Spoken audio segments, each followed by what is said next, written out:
জামাই সেজে আমি হাজির হয়েছি,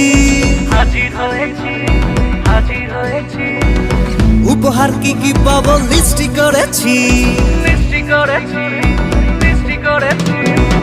জামাই সেজে আমি হাজির হয়েছি, উপহার কি কি পাবো লিস্টি করেছি।